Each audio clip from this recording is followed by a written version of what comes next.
Hi, hello to all. Magandang araw sa inyong lahat. Magandang gabi. Saan man kayo naroon. Bumili ako ng patang baboy, yung front. Ang ginawa ko, usually, pag nagluluto ako nito, nakasama ito, ang ginagawa ko muna ay pinakukuluan ko sa tubig. Pinakukuluan ko muna. Tapos, itatapon ko yung sabaw. Then, saka ko lulutuin. But then, it comes to my mind, I don't eat this one anyway. So, what I did is just, I get rid of this bones and fatty parts, and this is all left.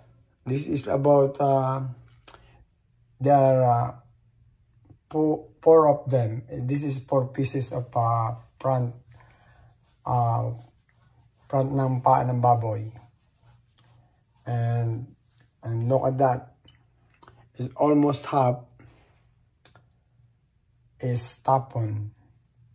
So, this is the first time I did this.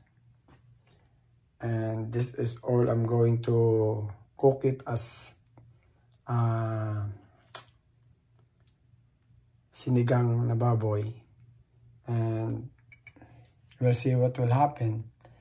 But this one is garbage already. And this is very bad when you eat it. Bad for health.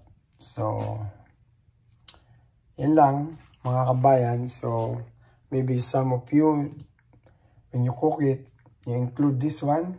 But now, to me, I'm not gonna isasama ito.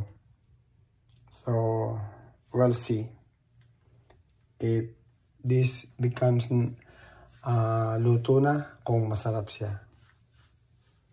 Nagsama ko ng konting buto, pero hindi naman siguro yung buto nagpapasarap, kundi yung timpla. O sige ba, ito na lang. And ingat kayo lagi. And God bless you all. Thank you.